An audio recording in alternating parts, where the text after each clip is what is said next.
Champions ট্রফির বাংলাদেশ স্কোয়াডে লিটন দাস কি পারবেন ফিরতে? পারলে কোন নিয়মে, কাকে বাদ দিয়ে আর কিভাবে? এই প্রশ্ন এখন ক্রিকেট প্রেমীদের।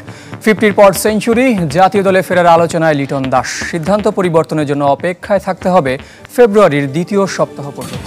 কয়েক ঘন্টার ব্যবধানে বিভক্ত দেশের ক্রিকেট। বিভক্ত করেছেন লিটন দাস।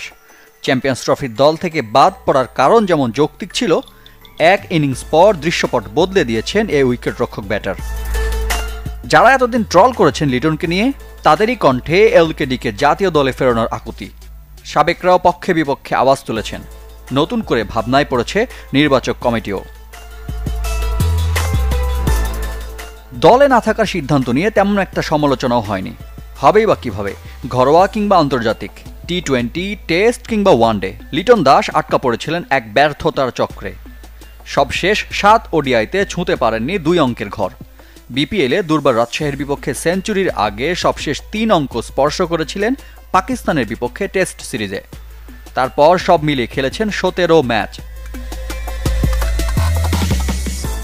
দল থেকে বাদ পড়ার জবাব ব্যাট হাতে মাঠেই দিয়েছেন লিটন। 44 বলে সেঞ্চুরি, বাংলাদেশিদের মধ্যে দ্রুততম। রেকর্ড পার্টনারশিপেও সঙ্গী হয়েছেন। সর্বোচ্চ রানেও বড় অবদান লিটন দাসের।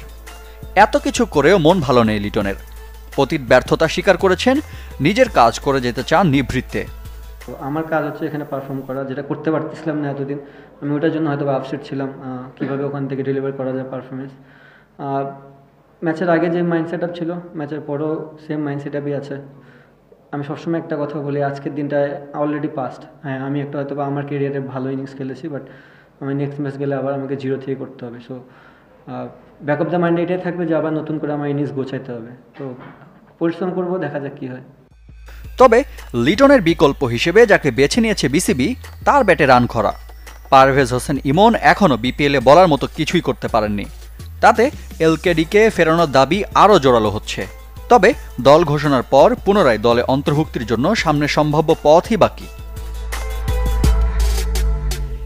আইসিসির নিয়ম অনুযায়ী আগামী 12 ফেব্রুয়ারি পর্যন্ত যে কোনো দল তাদের স্কোয়াডে পরিবর্তন আনতে পারবে।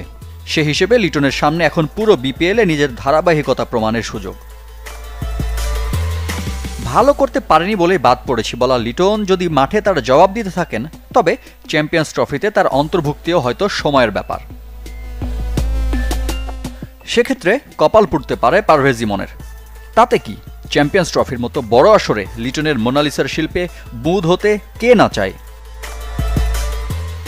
রিফাত হোসেন, চ্যানেল 24।